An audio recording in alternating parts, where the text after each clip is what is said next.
കാസർഗോഡ് ശസ്ത്രക്രിയയ്ക്കിടെ 9 വയസ്സുകാരൻ മരിച്ചു. ബേഡകം സ്വദേശി അഷ്റഫിന്റെ മകൻ ഇയാസ് ആണ് മരിച്ചത്. ഉദര സംബന്ധമായ അസുഖത്തെ തുടർന്നാണ് കുട്ടിയെ ആശുപത്രിയിൽ പ്രവേശിപ്പിച്ചത്.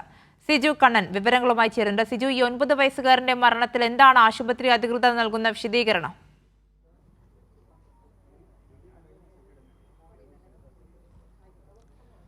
ആര്യ 12:30 കുട്ടിയുടെ മരണം സംഭവിച്ചത്.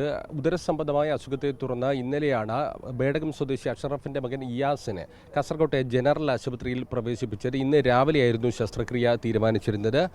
കുടുംബത്തോട് ആശുപത്രി അധികൃതർ പറഞ്ഞിരുന്നത് വളരെ ചെറിയൊരു സർജറിയാണ്, ശസ്ത്രക്രിയയാണ്, കാര്യമായ പ്രശ്നങ്ങളില്ലാതെ തന്നെ ആ ശസ്ത്രക്രിയ പൂർത്തിയാക്കാൻ കഴിയുമെന്നാണ് കുടുംബത്തോട് ആശുപത്രി അധികൃതർ പറഞ്ഞിരുന്നത്. അതിൻ്റെ അടിസ്ഥാനത്തിൽ ഇന്ന് രാവിലെ ശസ്ത്രക്രിയക്കായി ഓപ്പറേഷൻ തിയേറ്ററിലേക്ക് പ്രവേശിപ്പിച്ചു. ഇതിൻ്റെ ഭാഗമായി അനസ്തേഷ്യ ഉൾപ്പെടെ കുട്ടിക്ക് നൽകിയിരുന്നു. ഇതിനുശേഷം 12:30 കുട്ടിയുടെ മരണം സംഭവിച്ചത്. ഹൃദയാഘാതമാണ് മരണകാരണമെന്നാണ് ആശുപത്രി അധികൃതർ നൽകുന്ന വിവരം.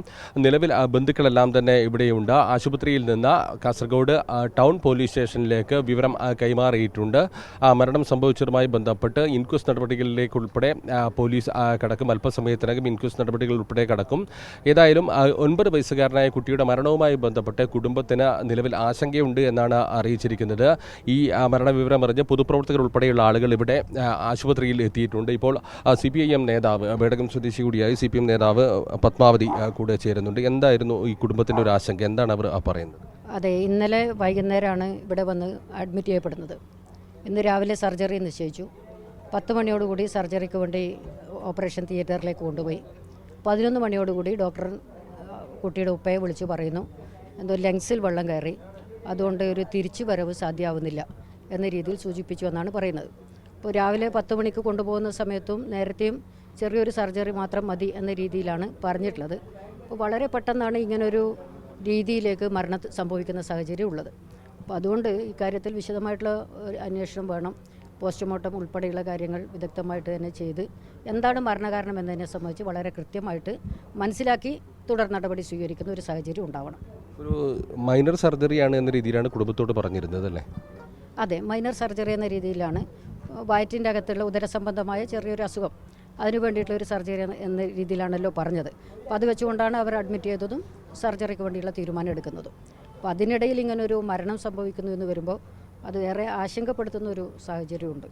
അതുകൊണ്ട് തന്നെ വിദഗ്ധമായിട്ടുള്ള രീതിയിൽ ഇക്കാര്യം അതിലൊരു വ്യക്തത ഉണ്ടാവണം. ആര്യ, ഈ 9 വയസ്സുകാരൻ്റെ മരണം വേദനാജനകമാണ്. കുടുംബം അതിൻ്റെ ഒരു ആശങ്കയിലാണ്. കാരണം വളരെ ചെറിയൊരു അസുഖവുമായി ബന്ധപ്പെട്ടാണ് കാസർഗോഡ് ജനറൽ ആശുപത്രിയിൽ എത്തിയത്. ചെറിയൊരു ശസ്ത്രക്രിയയ്ക്ക് ശേഷം വളരെ പെട്ടെന്ന് തന്നെ വീട്ടിലേക്ക് മടങ്ങി പോവാമെന്നാണ് കുടുംബത്തോട് അറിയിച്ചിരുന്നത്. അതിൻ്റെ അടിസ്ഥാനത്തിലാണ് ഇന്ന് ശസ്ത്രക്രിയ ഉൾപ്പെടെയുള്ള നടപടികളിലേക്ക് കടന്നത്. 12:30 കുട്ടിയുടെ മരണം സംഭവിച്ചത്. ഇതുമായി ബന്ധപ്പെട്ട ആശങ്കകൾ പരിഹരിക്കണം, എന്താണ് മരണകാരണം എന്നുൾപ്പെടെയുള്ള കാര്യത്തിൽ വ്യക്തത വരണമെന്നാണ് കുടുംബം പറയുന്നത്.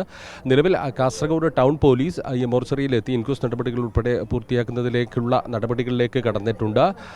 ഇതുമായി ബന്ധപ്പെട്ട് കുടുംബം പരാതി നൽകാമെന്നാണ് ഇപ്പോൾ നമുക്ക് ലഭിക്കുന്ന വിവരം. പരാതി നൽകുന്ന സാഹചര്യം വന്നു കഴിഞ്ഞാൽ പോസ്റ്റ്മോർട്ടം ഉൾപ്പെടെയുള്ള നടപടികളിലേക്ക് കടക്കുമെന്നാണ് നിലവിൽ പോലീസ് അറിയിച്ചിരിക്കുന്നത്. ഔദ്യോഗികമായി നിലവിൽ ഇപ്പോൾ കുടുംബം പരാതി നൽകിയിട്ടില്ല. സംഭവം അറിഞ്ഞതിൻ്റെ അടിസ്ഥാനത്തിൽ DMOയുടെ നേതൃത്വത്തിൽ ഇതുമായി ബന്ധപ്പെട്ട പ്രാഥമിക പരിശോധനകൾ കൂടി ആരംഭിച്ചിട്ടുണ്ട്. ഒരു ഡോക്ടറെ കാസർഗോഡ് ജനറൽ ആശുപത്രിയിലേക്ക് അയച്ചിട്ടുണ്ട്. ഇതുമായി ബന്ധപ്പെട്ട പരിശോധനകൾ ഇപ്പോൾ ഡോക്ടറുടെ നേതൃത്വത്തിൽ നടത്തിക്കൊണ്ടിരിക്കുകയാണ്.